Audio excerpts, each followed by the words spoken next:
Kotor, busuk dan menjelikkan. Itulah keadaan Sungai Tebrau berhampiran Kampung Bakar Batu dengan pelbagai jenis sampah sarap sejak lebih 20 tahun lalu.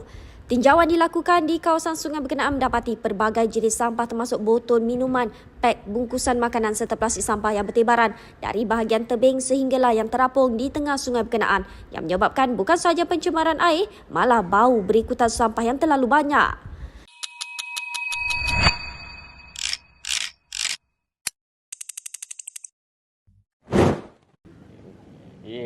Susah betul nak kutip sampah macam ni.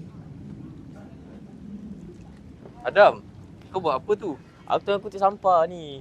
Pakai kayu je? Ya, lepas tu nak pakai apa lagi?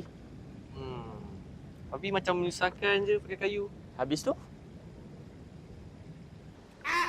Susah betul lah kutip sampah pakai kayu. Apa korang buat ni?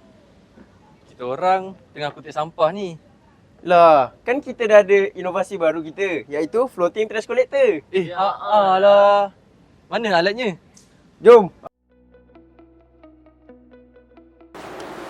Assalamualaikum warahmatullahi wabarakatuh dan salam sejahtera. Kami dari Kolej Vocasional Pasir Gudang ingin membentangkan projek inovasi kami yang bertajuk Floating Trash Collector. Sebelum itu, saya akan memperkenalkan ahli kumpulan saya yang terdiri pada saya sendiri, Adam Haris bin Muhammad Azlan. Nama saya Muhammad Arif Arsyad bin Azhar Hadi. Dan nama saya Muhammad Syami Amsyah bin Muhammad Sofian. Floating Trash Collector ialah alat pengutip sampah yang dikawal menggunakan alat kawalan jauh. Projek ini dihasilkan kerana kami mendapati sungai dan tasik di kawasan Pasir Gudang semakin tercemar akibat pembuangan sampah terapung seperti plastik dan sisa pepejal. Objektif utama projek kami ialah untuk membangun sebuah alat pengutip sampah terapung yang menggunakan alat kawalan jauh.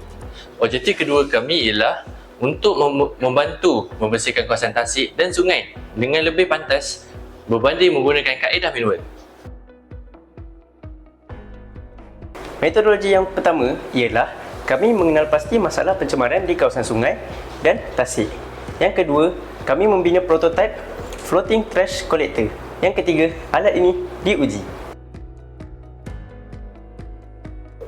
Impak daripada penghasilan projek ini ialah memelihara ekosistem sungai, menjimatkan kos pembersihan, mengurangkan penggunaan tenaga manusia dan menjadikan kawasan perairan lebih bersih. Alat ini dikawal menggunakan alat kawalan jauh untuk mengutip sampah terapung.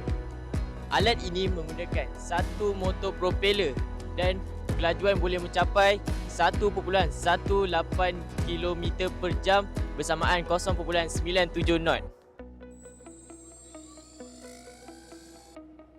Alat ini seberat 14 kg. Kapasiti bateri 20 hingga 30 minit bergantung kepada penggunaan. Radius alat ini ialah sejauh 50 meter. Kapasiti maksimum boleh mencecah sehingga 4 hingga 6 kg sampah per bakul.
Sekian daripada kami dari Kolej Vocasional Pasir Gudang.